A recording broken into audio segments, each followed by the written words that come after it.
Hello बच्चों, मैं Mrs Dean Lalbagh girls inter college से सभी बच्चों का मैं लालबाग गर्ल्स इंटर कॉलेज के यूट्यूब चैनल पर स्वागत करती हूँ। और क्लास 10th के लिए मैथ्स में बहुपद चैप्टर से आज मैं तीसरा पार्ट लेकर के आई हूँ। कल तक बेटा जो हमने कराया था वो कराया था द्विघात बहुपद के गुणांकों तथा शून्यांकों के बीच संबंध। आज हम उसी का कंटिन्यू करते हुए उसी के आगे आज कराएंगे त्रिघात बहुपद के गुणांकों तथा शून्यकों के बीच संबंध ज्ञात करना। तो जैसे आपको पता है कि द्विघात मतलब होता है कि कोई भी ऐसा फंक्शन जिसमें उसकी पूरे व्यंजक में उस चर राशि पर घात कितनी हो, मैक्सिमम 2। और त्रिघात बहुपद मतलब क्या हुआ, ऐसा आपका पूरा फंक्शन जिसमें चर राशि पर मैक्सिमम घात क्या हो, घात 3। तो ये त्रिघात बहुपद हो गया। यहाँ पर एक मैंने त्रिघात बहुपद लिख रखा है, fx is equal to ax³ plus bx² plus cx plus d। ठीक है, घात यहाँ पर पूरे बहुपद में आप ध्यान दो तो सबसे मैक्सिमम घात कितनी है, 3 है, इसलिए कौन सा बहुपद हो गया, त्रिघात बहुपद। तो एक हमने इस तरीके का त्रिघात बहुपद स्टैंडर्ड फॉर्म में मान लिया है। और जैसा कि हम जानते हैं कि त्रिघात बहुपद में 3 मूल होते हैं, यानी 3 शून्यक होते हैं। तो वो मान लीजिए शून्यक इसके अकॉर्डिंग हमने सॉल्व करे तो पहला शून्यक अल्फा आ गया, दूसरा बीटा आ गया, तीसरा गामा आ गया। तो इसके हिसाब से जो हमारे फॉर्मूला होगा जांच करने के लिए, गुणांकों और शून्यकों के बीच में संबंध की जांच करने के लिए हमारे फॉर्मूला बनेंगे। एक बार हम निकाल लेंगे शून्यकों का योगफल यानी अल्फा। 3 चूंकि शून्य है तो तीनों को जोड़ेंगे, alpha plus beta plus gamma is equal to minus B upon A. बच्चों जैसा जानते हो कि x³ का गुणांक a है, x² का गुणांक b है, x का गुणांक c है और d जो है वो आपका अचर पद है। तो यहाँ पर जब हम तीनों शून्यकों का योगफल निकालेंगे तो minus B upon A, it means कि माइनस x² का गुणांक अपॉन x³ का गुणांक। देखो ना, x² का गुणांक b और x³ का गुणांक a। दूसरा आपका हो जाएगा दो शून्यकों का गुणनफलों का योग। दो शून्यक मतलब क्या हुआ, यहाँ पर एक अल्फा है, दूसरा बीटा है, तीसरा गामा है। तो दो का मतलब वो दोनों को ले लेंगे, एक बार अल्फा बीटा को ले लेंगे, एक बार बीटा गामा को ले लेंगे और एक बार गामा अल्फा को ले लेंगे। तो दोनों के गुणनफल करते जाएंगे और जोड़ते जाएंगे, तब क्या निकलेगा फॉर्मूला, तब कहेंगे alpha into beta plus beta into gamma plus gamma into alpha is equal to C upon A. C upon A का मतलब हो गया, सी कहाँ से आया, x का गुणांक अपॉन ए कहाँ से आया, x³ का गुणांक। ओके, अब थर्ड वन क्या है, शून्यकों का गुणनफल। चूंकि हमारे कितने शून्यक है त्रिघात बहुपद में, 3 शून्यक, तो तीनों शून्यकों का गुणनफल कर लेंगे, नहीं alpha into beta into gamma is equal to minus D upon A. D मतलब हुआ अचर पद और ए मतलब हुआ x³ का गुणांक। तो इस तरीके से हम किसी भी दिए गए त्रिघात बहुपद के गुणांकों तथा शून्यकों के बीच संबंध निकालने के लिए इन फॉर्मूलों का यूज कर सकते हैं। अब आपको अभी और अच्छे से समझ में आएगा। एक सवाल मैंने पहले से ही लिख रखा है ताकि वीडियो लंबा ना हो बच्चों। तो यहाँ पर इस सवाल को ध्यान से देखो और बिल्कुल वैसा ही सवाल है जैसा कि अभी मैंने आपको थोड़ा सा ऊपर बताया। क्या कह रहा है कि जांच करिए कि त्रिघात बहुपद, और त्रिघात बहुपद देखिए क्या है, 2x³ minus 5x² minus 14x plus 8, बिल्कुल जस्ट इसी की तरह है। लेकिन वहाँ प्लस है, कोई इशू नहीं है, वो तो हम जानते हैं कि हम इसे किस तरीके से सॉल्व कर सकते हैं। के शून्यक 4, -2 और 1/2 है। साथ ही शून्यकों के और गुणांकों के बीच में संबंध की सत्यता की जांच भी करनी है। अब यहाँ पर हमको शून्यक निकालने की आवश्यकता नहीं है, पहले से ही शून्यक दिए गए। जैसा कि हम जानते हैं कि एक त्रिघात बहुपद के 3 शून्यक होते हैं, अल्फा पहला, दूसरा बीटा, तीसरा गामा। तो यहाँ तीनों शून्यकों के मान पहले से ही दिए गए, पहला है 4, दूसरा है -2 और तीसरा है 1/2। तो जब यदि कह रहा जांच करनी है तो हमें जैसा कि ज्ञात है कि जब पहले से ही शून्यक दिए जाते हैं किसी भी बहुपद के, चाहे वो द्विघात बहुपद हो या त्रिघात बहुपद हो, वो शून्यक उस बहुपद को क्या करेंगे, सेटिस्फाइड करेंगे। यानी कैसे सेटिस्फाइड करेंगे, क्योंकि हमारा फंक्शन यानी जो पूरा बहुपद है वो क्या है, 2x³ minus 5x square minus 14x plus 8, है ना, यही तो है बहुपद, ये लिख लिया। अब ये क्या कह रहा है, पहले से ही कह दे रहा है कि ये 4 इस बहुपद का शून्यक है। तो हम कह रहे हैं यदि शून्यक है तो इस बहुपद को क्या करेगा, सेटिस्फाइड करेगा।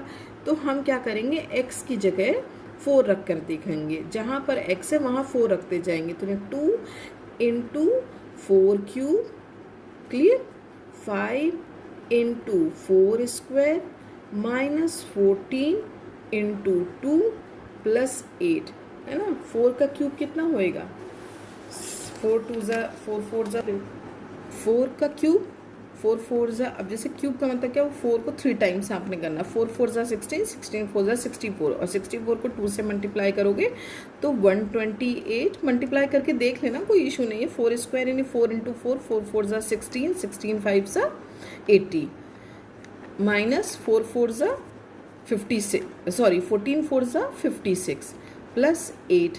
अब सभी बच्चों को पता है कि माइनस माइनस वाले प्लस हो जाते हैं, और जो है 128, या तो आप ऐसे कर लो 128 में से 80 माइनस कर लो, जो आए उसमें से 56 माइनस कर लो, जो आए प्लस 8 कर लो, एज यू विश, जैसा मन करे वो करो। लेकिन आप देखोगे 0 ही आएगा। बच्चे कहेंगे कहाँ आया 0, हमें तो नहीं दिख रहा। आप करके देखना, नहीं आएगा तो कोई इशू नहीं है, लेकिन चलो मैं दिखा देती हूँ, नहीं तो आप कहोगे कि मैम ने ऐसे ही बोल दिया। 128 में से 80 माइनस किया, this is the rough work. 8, 12 में से 8 गया 2, ओके। अब 48 में से माइनस 56, यहाँ पर क्या बचेगा आपका माइनस 8, और प्लस 8 पहले से ही है तो क्या हो जाएगा 0, ठीक है। तो ये चीज़ आप रफ वर्क में करके देख सकते हो, नहीं तो आप इन दोनों को ऐड करके जो भी है देख लेना, वॉटेवर। तो आप क्या क्या 0 आ गया, तो इसका मतलब ये हो गया कि यहाँ पर हमने प्रूफ कर दिया कि दिए गए बहुपद का 4 एक शून्यक है। अब वो दूसरा शून्यक हमें क्या बता रहा था, -2। तो यदि शून्यक -2 है तो अब जहाँ पर हमारी पूरी फंक्शन देखिए f(x) इज इक्वल टू, चूँकि पीछे पेज पलट गया तो फिर से मैं लिख दे रही हूँ, 2x cube minus 5x square minus 14x plus 8। तो ये वाला था दूसरा, यदि मूल 2 है, सॉरी -2 है, तो इट मीन्स इसे भी सेटिस्फाइड करेगा, यानी उस बहुपद का मान क्या आना चाहिए, 0 के बराबर। -2 का whole cube -5 into -2 square minus 14 into -2 and plus 8, ठीक, इज इक्वल टू 2। अब आप ध्यान दो तो ये क्या हो जाएगा, 2 इंटू 2 इंटू 2, माइनस है तो माइनस रहेगा, 8 आ जाएगा, 8 2 ज़ा 16 में थोड़ा सा डायरेक्ट ही कर देती तो माइनस का 16 एंड माइनस का 20, और ये 14 2 ज़ा 28 प्लस का 28 प्लस 8। आप इसे भी सॉल्व करोगे तो 0 ही आएगा, देखिए ना, ये दोनों माइनस के हो जाएंगे और ये हो जाएगा तो सिर्फ ये 0 आ जाएगा। इसका मतलब ये हुआ कि ये दिए गए बहुपद का -2 भी एक मूल हो गया, हमने प्रूफ कर दिया। अब तीसरा मूल था 1/2। यदि वाकई में 1/2 इसका बहुपद का मूल होगा तो इस बहुपद का फिर ये मान 0 कर देगा। तो हम ये क्या लिखेंगे, 2 1/2 का होल क्यूब -5 1/2 का स्क्वायर माइनस 14 1/2 प्लस 8। अब आप सॉल्व कर लो, ये 1/8 आ जाएगा। इसको थोड़ा सा मैं चेक करके भी दिखा देती हूँ, क्योंकि अपॉन में है, आप लोग डर जाते हो जहाँ अपॉन देख लेते हो, है ना। 14/2 प्लस 8, ये इतना तो क्लियर हो रहा है। 4 1/4 माइनस 5/4 माइनस 7 प्लस 8, यहाँ पर तो +1 आ गया, इन दोनों को सॉल्व कर लिया। -4 एंड 1/4, है ना, सेम। ये एलसीएम ले लो, 4 1 माइनस 5 प्लस 1 यानी -4/4 प्लस 1, इधर सॉल्व करो तो -1 प्लस 1 इज इक्वल टू 0। तो इसका मतलब ये हो गया कि हमने तीनों मूलों के मान दिए गए बहुपद में रखे तो तीनों बहुपद के मान 0 आ गया। इसका मतलब इससे सिद्ध होता है कि दिए गए मूल इस बहुपद के क्या है, शून्यक हैं। अब वो क्या कह रहा है, जांच कीजिए। ये फिर से एक सेकंड बच्चों ध्यान से देखना। अब क्या कह रहा है, दूसरा क्वेश्चन इसी में जोड़ दिया, साथ ही शून्यकों तथा गुणांकों के बीच में संबंध की सत्यता ज्ञात कीजिए। अब हमें संबंध निकालना है, तो संबंध के लिए जैसे कि हमने तीनों फॉर्मूले आपको बताए ना, एक बार योगफल करा, एक बार दो का गुणनफल का योगफल करा, और ये तीसरी बार आपने गुणनफल करा। ऐसे ही करके देखेंगे, और यदि ऐसा बराबर आ गया तो प्रूफ हो जाएगा, नहीं आया तो बाद में बात करते हैं। तो अब यहाँ पर हमने अब बच्चों तीनों मूल क्या थे, पहला था 4, दूसरा मूल था -2 और तीसरा मूल था 1/2।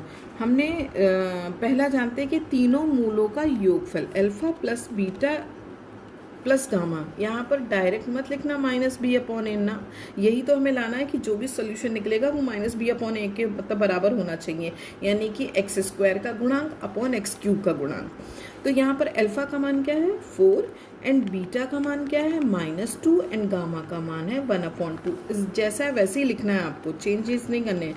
प्लस माइनस माइनस हो जाएगा 2 प्लस 1/2, 4 में से 2 गया 2 प्लस 1/2। ये फ्रैक्शन ही तो अपॉन 1 कर लो, एलसीएम ले लो 2 एंड ये हो जाएगा आपका 4 प्लस 1 यानी कि 5/2।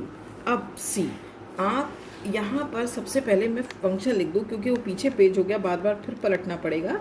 ये था आपका बहुपद 5x² - 14x + 8। अब नाउ देखो सी देखो, यहाँ पर 5/2 आया, तो 5 क्या है खुद ही देखो -x² का गुणांक अपॉन 2 क्या है x³ का गुणांक। तो ये प्रूफ हो गया, यानी कि -b/a। ठीक, इसी तरीके से बच्चों alpha into beta plus beta into gamma plus gamma into alpha is equal to क्या आना चाहिए जब हम लेफ्ट हैंड साइड लेके चलेंगे c/a। तो आपने बिल्कुल सेम वही करना है, अल्फा बीटा बीटा गामा के मान रखते जाना, यानी 4 into -2 plus -2 into 1/2 plus 1/2 into 4 यानी -8 प्लस माइनस क्या हो जाएगा बेटा 1 एंड ये हो जाएगा 2 -9 प्लस 2 यानी कि -7। अब अपॉन 1 कर लो, कोई इशू नहीं है। तो अब ये -7 अपॉन क्या हो जाएगा 1 आ जाएगा। ये किसके बराबर आ गया 3। अब ये क्या होता है हमारा c/a। अब यहाँ पर यदि फंक्शन में देखो c क्या है -14, ठीक, और a क्या है हमारा x³ का गुणांक यानी 2। तो जब आप करोगे माइनस एंड -14/2 तो माइनस माइनस प्लस हो जाएगा और 2 7 14, तो सेम चीज़ आई या नहीं आई। तो इस तरीके से आपका क्या हो जाएगा ये c/a। क्लियर, ये भी प्रूफ हो गया। अब थर्ड वन हमारा क्या होता है, तीनों, अब हम क्या करेंगे तीनों शून्यकों का गुणनफल निकालेंगे, alpha beta into gamma. Alpha हमारा क्या था 4 इंटू बीटा था -2 इंटू गामा था 1/2। अब ना 2 से 2 कैंसिल हो गया, माइनस आ जाएगा और 4 हो जाएगा। अब होना क्या चाहिए था -d/a। अब आप यहाँ पर देखो फंक्शन, तो d क्या है 8/2, तो 2 4 8 आ गया ना d/a माइनस का। तो इस तरीके से हम किसी भी दिए गए शून्यकों और गुणांकों के बीच बहुत ही आसानी से संबंध निकाल सकते हैं। जैसे हमने द्विघात का बच्चों निकाला, वैसे ही सेम त्रिघात का निकालना, बस त्रिघात में 3 बार आपको करना पड़ेगा। एक बार alpha plus beta plus gamma करके, दूसरी बार alpha beta plus beta gamma plus gamma alpha and तीसरी बार alpha into beta into gamma करके। तो इस तरीके से ये क्वेश्चन हम कर सकते हैं। एक्सरसाइज ये आपके सामने मैंने रखी 2.2। अब ये देखो क्वेश्चन नंबर 1 है, 2 है, ठीक। अब आगे मैं धीरे से पेज ले रही हूँ। ये क्वेश्चन नंबर है महत्वपूर्ण सवालों में 3, 4, 5, 6। ये करिएगा, इसके आंसर भी मैं आपको देखो दिखा दे रही हूँ, जिससे कि आप इजीली जब सॉल्व करो तो चेक भी कर लो कि मेरे आंसर ठीक आए कि नहीं आए। अच्छा बच्चों, मुझे लगता है कि मैंने अच्छे से समझाया होगा और आपको अच्छे समझ आया होगा। तो बच्चों ये एक्सरसाइज आपको 2.2 भी दी जा रही है। यहाँ पर मैंने आपकी रिकॉर्डिंग भी करा दी इन क्वेश्चंस की, तो आप ध्यान से करिएगा। जो नहीं आएंगे वो आपको जो व्हाट्सएप आपका ग्रुप बनाया गया है उसमें आप भेजिएगा, ठीक है। तो उसमें वहाँ पर मैं बता दूँगी। ओके बच्चों, बाय बाय, थैंक यू।